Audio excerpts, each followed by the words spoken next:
many students have you taught at St Albans Taekwondo over the years? St Albans Taekwondo has got a database at the moment of 2,400. So that's how many you've taught over the last 25 years? Yeah. So it's roughly around about 90 students like go through every year without fail.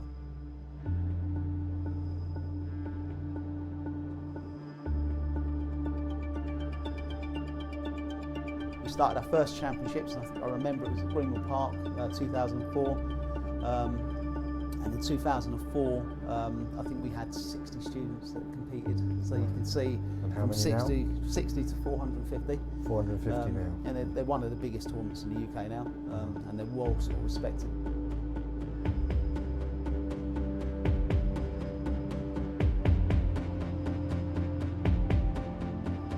And what do you get out of teaching? What do you like about teaching? For me personally, I think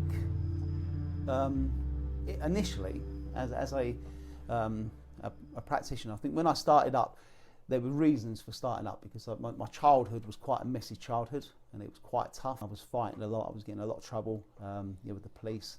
So eventually they pushed me into a boarding school, which is called the Hilltop, and it was just like a real nasty sort of school. And I was on hostel in a wing called Hostel 4, where a lot of the kids were abused, and I was molested twice, and I was like, really, it was quite aggressive what happened in the school. So even when I come out of that school, I was really angry, and I just wanted to, I just fight all the time. When you teach, you've got to be more than just be good at martial arts. You've also got to be able to talk to people, deal with people's problems. You're like a counsellor. You're confident.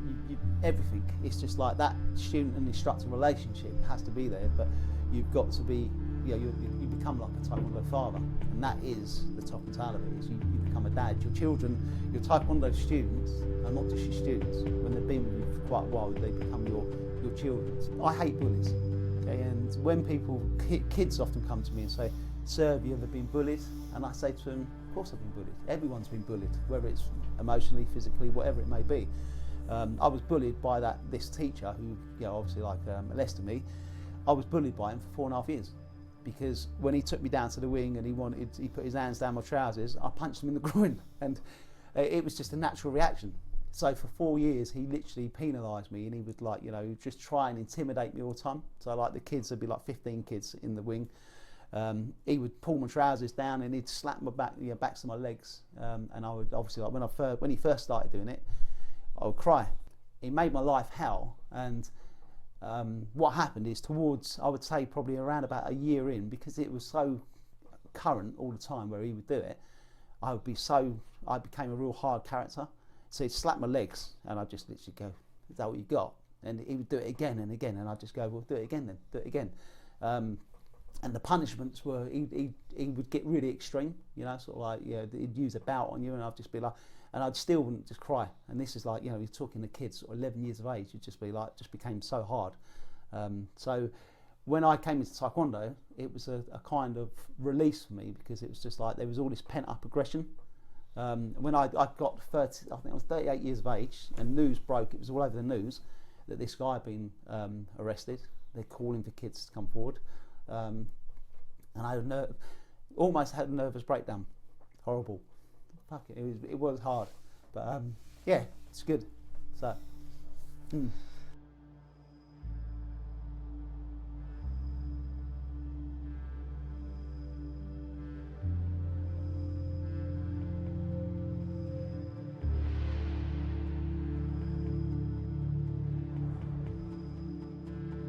When I'm teaching, I become alive, and it's just, I think really, if you've had that sort of incident where people have done things to you, you either go one way or the other, and it's, they do say that you either become an abuser yourself or you become a protector, and that's where what happened with me is I become a protector.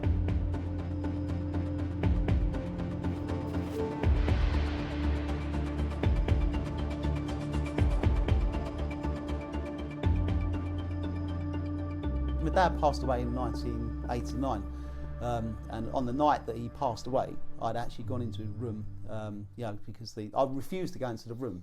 Countless arguments I'd have with him, because obviously he wanted me to be a puncher, and I was like, no, I don't want to be a fighter, I don't want to be a boxer, I want to be a kickboxer, as to speak. At the time, that's what I used to call it. So I'd given my dad some photographs.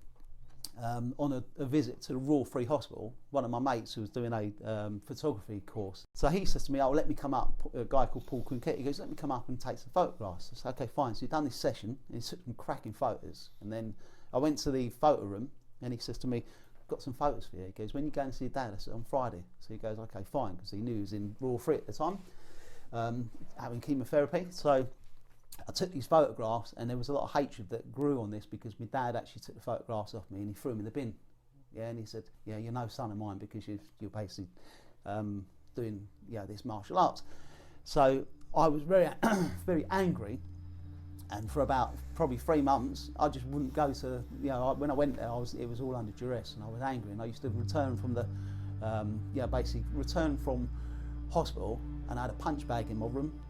And downstairs we'd put like a punch bag in the council house. It was like in one of the beams, and I would kick the hell out of this bag, until my hands bled. I was so angry, and it's just like because I've been taken to the hospital, I had to go and see him, and I felt that he didn't love me and all that. But yet, when we went to St Francis, when he was on his last night, I was sat down, and I went, I don't want to go in there. And then the nurse come and sat down by me. She says, why? And I said, well. Why should I? I said, because I told her the story, and she said, well, wow. She goes, that's just amazing. She goes, I need to show you something. And I said, and she goes, wait here. She went and got all these photographs, and apparently he used to come into the actual hospice when he went for hospice care, and he used to go around and say, that's my son. And I was so proud, and I was just like, oh my God. I was like, Jesus, I got it all wrong. So what I'd done was, I said, okay, I'll go in. Went in, made a promise to him that one day I'd be a master. She said, Dad, I said, I'm going to make you proud. I said, I will be a master in Taekwondo. And I think every knockback that I've had in my Taekwondo career, where the doors and the politics have got on top of me, I think none of them have been able to break me, purely because every time they've done it, I've gone, just remember that promise. Just remember that promise,